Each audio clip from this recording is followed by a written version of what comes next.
So yeah, I know. I'm the ZBrush guy with the ZBrush channel, and here I am doing a Substance Painter Maya Unreal Engine tutorial.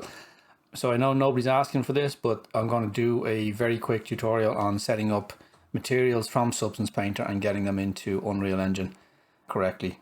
It's not a ZBrush tutorial. I don't care. I'm going to go ahead with it anyway. So first things first, after you've made your model, I've made this model and I basically unwrapped it with an automatic unwrap, which I would not recommend anybody do. There's a lot of wasted space in here. Do your unwraps properly.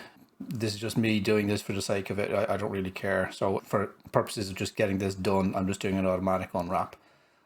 Just a couple of things to go through. When you do your export from Maya or whatever DCC you're using and you decide to export, you have to go into your geometry and you must remember to turn on smoothing groups. If you don't do that, you're going to get a message when you get into Unreal Engine. So just turn that on and export your model. So import your model as normal into Substance Painter and then bake it as normal. Go into the baking channel, import your high-res mesh, bake at whatever resolution you want, do all of your baking there. Apply your textures as normal. I'm not going to go through all that. This isn't a Substance Painter tutorial, but create all of your textures. When you're ready to export and you want these metals to look the same inside Unreal Engine, this is what you have to do. So go up to the File menu, go to Export Textures. From here, you'll see that there are several output templates. The one we want to use is the Unreal Engine 4 Packed. That does have an emissive channel, so if your object has emissiveness on it, well then great, you can use that, but if not, ignore. So we go back into settings and you see that basically in the global settings, this is where we chose that output template. So you don't need to go in here. You just need to choose it from here. It's just showing you that that's where it is. Choose your directory to output it to. I'm going to put it into a textures folder here. And then when you're ready, choose the actual asset itself. And if you want all of the channels, if you have emissiveness, well then turn this on and you'll export an emissive map. But if not, you'll export a color map, a ORM map, occlusion, roughness and metallic map, and a normal map. So we just hit export. That exports all of these as PNG files.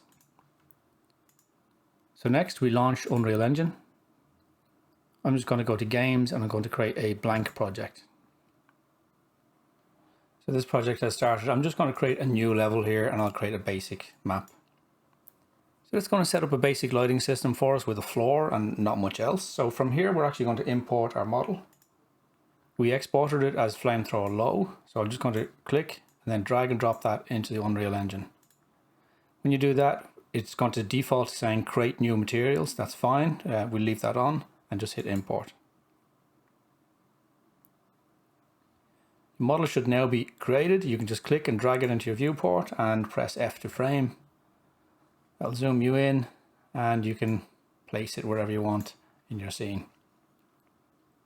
So when it comes to creating the materials, we have to get those textures in. So again, we'll go back to the folder where we created the textures. We take the 3 textures that it generated and just drag and drop them into our scene. Now it's good practice to put these into a folder called textures or something like that, but just for the sake of showing this tutorial.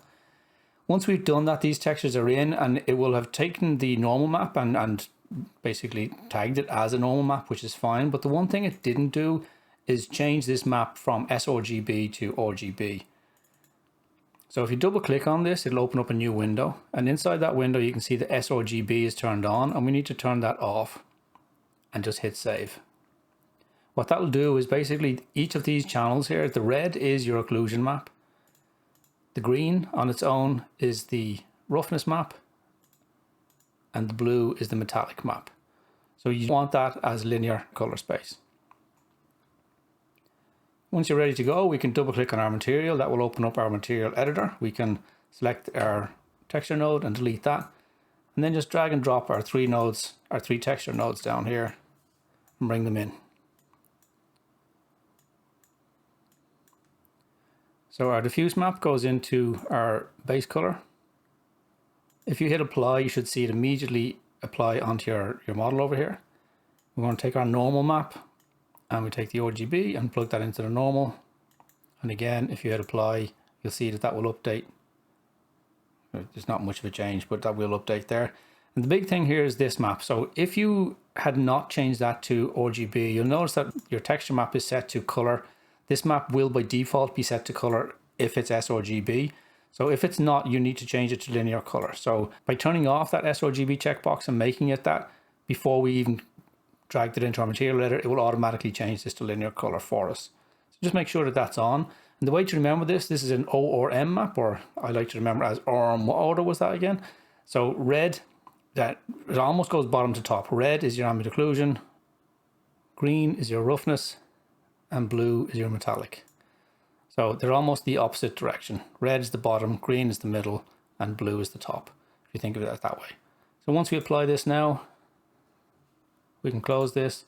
So once you apply this, you can see that this texture now looks exactly the same inside Unreal Engine as it did in Substance Painter. If you didn't do this, if this sRGB was on, and we go back into our material editor here, and you'll see that you'll get an error here. So that's because this is now set to linear color. So this is expecting it to be color if sRGB is on. However, if you apply that and have a look and see what it looks like inside the viewport, you can see that the metals don't look correct. The metals just look strange, they don't look correct, and that's purely because they're using the wrong color space. You can't just go into your material editor and turn this to linear color.